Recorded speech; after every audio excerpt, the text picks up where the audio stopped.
اس لیے جیسے ہی آپ کے الیکشنز اور مینڈیٹ آئے گا وہ پھر پہلا سٹیپ ہوگا.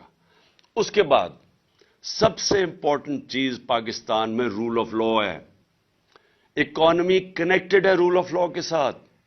یہ لوگوں کو غلط فہمی ہے کہ جناب مجھے جو جنرل باجوہ وہ ہر چیز کے ہر فن مولا بن گئے تھے، تو ہمیں بتا رہے ہیں کہ جناب دیکھیں آپ اکانومی کے اوپر کانسنٹریٹ کریں، یہ احتساب کو بھول جائیں، یہ اکاؤنٹیبلٹی بھول جائیں.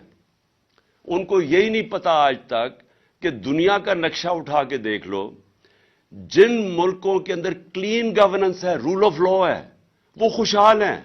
اور جن ملکوں میں یہاں این آر او دیا جاتا ہے بڑے ڈاکوؤں کو اور بیچارے چھوٹے چوروں کو پکڑا جاتا ہے، وہاں سارے ملکوں میں غربت ہے. رول آف لا کنیکٹڈ ہے خوشحالی کے ساتھ. دنیا کے اندر جدھر بھی خوشحالی آئی ہے پہلے رول آف لا آیا ہے. یہ ہو ہی نہیں سکتا کہ ملک میں ڈاکے مارے جائے، جو ایلیٹ ہو وہ اوپر بیٹھ کے ملک چوری کرے اور آپ سمجھے کہ ملک ترقی کر جائے گا. یہ کبھی نہیں ہوا. اور اگر یہ ہوتا تو یہ دونوں جو خاندان 30 سال اس ملک کے اوپر مسلط رہے ہیں تو ان کو ملک کو ٹھیک کر دینا چاہیے تھا. ان کے دور میں ہی تو سارے قرضے چڑھے ہیں. تو یہ کسی کا اگر خیال ہے اور یہ سیلف سٹائل، کیونکہ بدقسمتی یہ ہے کہ جب آپ کے پاس اتنی پاور آ جائے جو ایک جنرل باجوہ کے پاس تھی تو وہ سمجھتے ہیں وہ ہر فن مولا، وہ ہر چیز کے ایکسپرٹ بن جاتے ہیں. تو ہمیں لیکچر دیے جا رہے تھے کہ نہیں جی ان کو این آر او دے دو اور آپ صرف اکانومی پہ کانسنٹریٹ کرو. میں یاد ان کو کروایا کہ چائنا نے 450 وزیروں کو جیلوں میں ڈالا ہے.